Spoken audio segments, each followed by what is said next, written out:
I just had a head massage up at the top there from a bloke called Roy. And I told him I was going to come down and give a talk, and he said, could I put a word in for him? That's what we do, us geezers. We look out for each other, you know what I mean? Roy knows how to make a pound. He's not paid me, but I'm dealing with it as a loss leader. Before I say anything more, always if I have the privilege of being encouraged to talk in this way, I need to tell you that if it wasn't for Sangharakshita and my preceptor, who's called Maitreya Bandhu, I would have nothing of any significance or use to tell you. So I always start there. I owe those people more than I could ever repay them.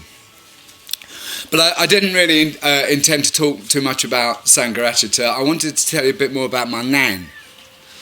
So my nan, it occurred to me at some point once I got involved with Buddhism, the possibility that she might have been a bodhisattva or a Buddha even. And the reason I say that is that she quite naturally and ordinarily lived an entirely ethical life. So in Buddhism we have these training principles we call the 5 precepts. And the first is that the desire or the attempt to live without harm. The second is to practice generosity. The third, to live in a condition of stillness, simplicity and contentment, in particular in our intimate and sexual relationships. The third is to speak truthfully, and the fourth and the fifth is to keep a clear mind as far as possible, involving the avoidance of intoxicants. And my grandmother did all those things quite normally and quite naturally. And that's what we're told about the Buddha. He didn't have to try to do any of that. It was just a natural expression of his realization of the way things truly are. So my nan isn't, as it turns out, a bodhisattva, and I'll explain why that is in a minute. But she was certainly, there was a famous story in my family where there was a knock on the front door, which was always a bit of a worry, a knock on the front door. You had to come round the back. A knock on the front door was usually bad news. It would be the schoolboy man or somebody like that. Or the milkman wanting paying. Yeah. We used to have to hide. My mum said, shh, it's the milkman. So, well, and off my nan went to the front door, came back with no skirt on. And somebody had knocked on the door selling Lucky Heather, congratulated her on her skirt, took it off and gave it to her.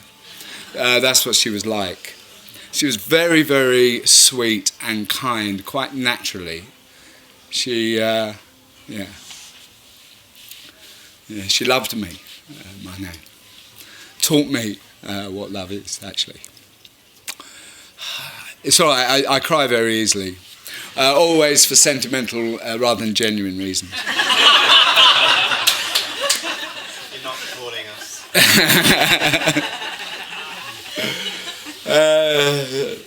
She met my grandfather when she was selling tickets at a freak show on Camberwell Green. This gives you an idea where we are in time now. In the Victorian era, they used to have under canvases these kind of freaks. Does that ring any bells to you? Yeah. See where we are? She met my granddad there, and when she was 16, he was the only boy she ever kissed. For 63 years, they plagued the life out of each other. And so she didn't have trouble about things like, sexual misconduct and so on and so on. But the reason I know that she wasn't a bodhisattva was that this was selective. Yeah? So she loved me, I could say unconditionally, but that's not true. She loved me because I was her grandson. Yeah. If I hadn't been her grandson, I wouldn't have got a look in. Yeah. She was very loving and kind and generous to people around us, because she was a Cockney, and that's what we were, and other people weren't Cockneys, and they were very suspicious for that reason. She wasn't very keen on foreigners, for instance. She used to say they're a funny lot, foreigners. You never know where you are with them. Yeah. And that was particularly true of Germans.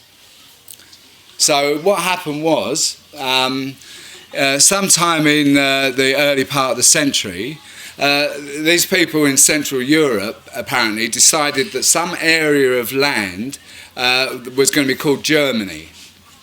And some bits of land that were inside that border, other people didn't think should be called Germany, and some pieces of the land that were just outside it, people who were inside it thought it should.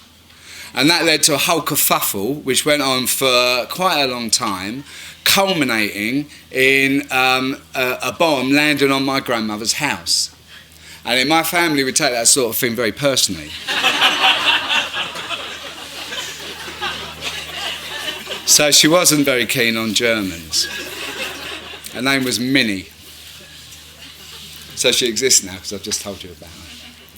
Her name actually wasn't Minnie. Her name turned out to be something else. I think it might have been Eliza or something like that. And the date of birth that she thought she was turned out to be not her date of birth.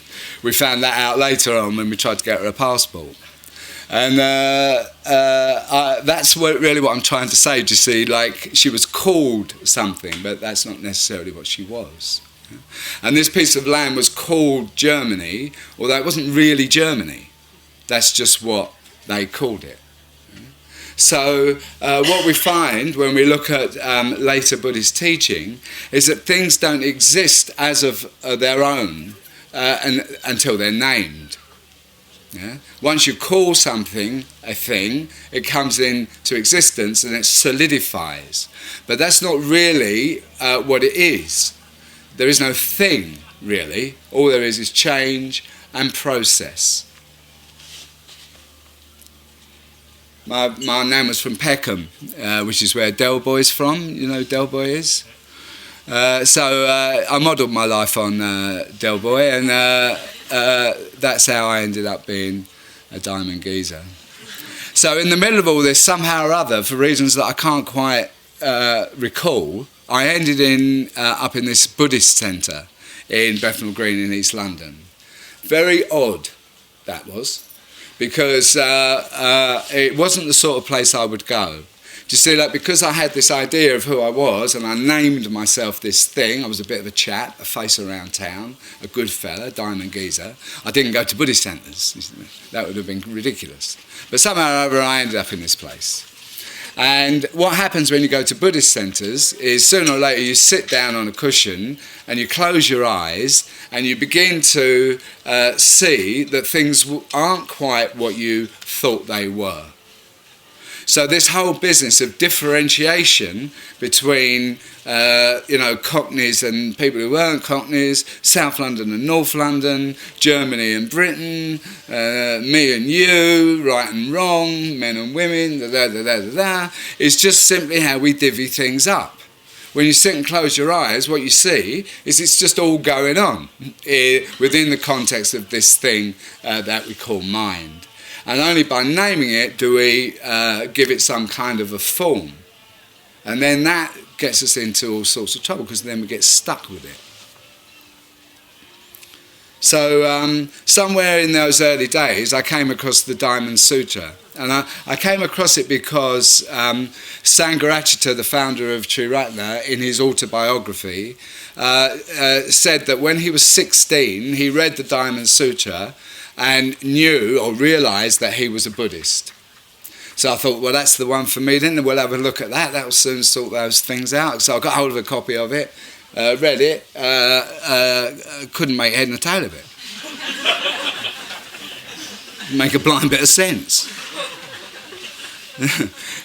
it's framed as a sort of an imaginary conversation between an imaginary Buddha and an imaginary Subhuti. And it goes something like, I think the Buddha asked, how many living beings are there? And Subhuti said, there are many living beings. And they conclude that there are as many living beings as there are grains of sand in the river Ganges. And yet, Subhuti, no living beings exist.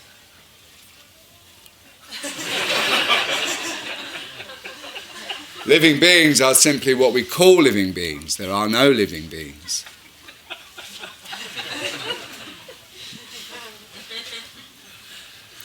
When you spend a lot of time outdoors, as I have been lately, not because I'm a homeless wanderer, but because I've got nowhere else to go. I had, you're sort of amongst nature, and the metaphor of the leaf, which is something which is actually in the tradition of Buddhism, talk about impermanence, but it's something I find very useful. So at the moment these leaves are green, aren't they, and they're verdant colour. At some point or other they're going to begin to get yellow, reddy yellow, and then they fall off the tree and they end up on the ground, and now they're very yellow, and soon they become mush and so forth. They change colour, size, shape, and apparently, I'm told, molecular structure. There is nothing about that leaf which is on the floor which is the same as the leaf that was on the tree, except that we call it leaf.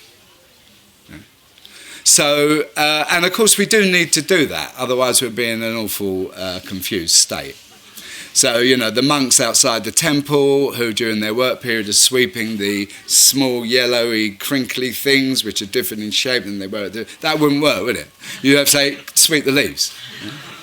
So we need this, there are times when we need to kind of identify things, we need words and so forth, but we need to remember always that they're metaphors, that they're pointing us towards something. I've got a little grandson, and I was watching my daughter with my grandson, and he's pointing, and my daughter said to him, tree. Yeah? Quite obviously, it's quite a good thing. He needs to know what that's called, tree. But it just occurred to me in that instant that kind of fluttering, dappled light, noise of wind through the leaves, swaying, solid-trunked experience has been whittled down to tree. Yeah? And there's your problem. As soon as we start naming things and calling things something, then we limit ourselves. And here's another example of that, Buddhism. If I say I'm a Buddhist, the problem I then have is that anything that an Islamist has to tell me, I'm much less likely to listen to or take any notice of, because it doesn't fit into the schema of what I think is the right way, or the true path. And yet I need Buddhism, because without it, I don't know what I'm doing, I'm flailing around. So what it does is it offers me a structure, it gives me a series of practices. Based on my experience of those practices, I can begin to sort of think that I'm making sense of them. I'm finding myself becoming a bit kinder, a bit kind of happier even. I even occasionally touch a sense of liberation. That's because someone's been this way before, it provided all this for me, I can just go along and follow it, and we'll call it Buddhism. But it's not really Buddhism, is it? Buddha wasn't a Buddhist. So it's just always worth remembering. And of course, in the Dharma talks about the need to remember that when we come to something like Buddhism, we're talking about it as the raft, which takes us to the further shore. The raft itself is no good to man the beast. It's completely pointless. You don't want to get to the further shore and then find yourself lugging it about, do you? Just in case you want to come back. So this thing that the Dharma Sutra points at and leads us towards about the difficulty in identifying and solidifying something by calling it something in particular, whether that's diamond, geyser or whatever else, is not kind of ultimately going to help us. At some point, we've got to let go of that. At some point, we've got to let go of identity and step into the unknown. Yeah? Absolutely terrifying. Yeah.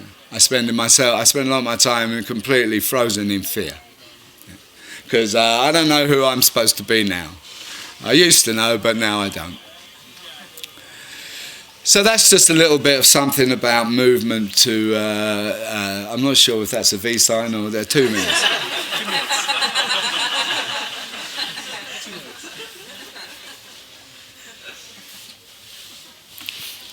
The last stanza of the Diamond Sutra is, thus should we view this fleeting world. A flash of lightning on a summer sky, a star at dawn,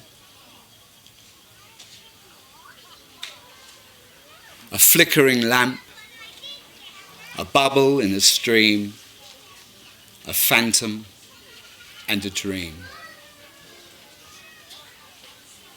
Thank you for listening to me.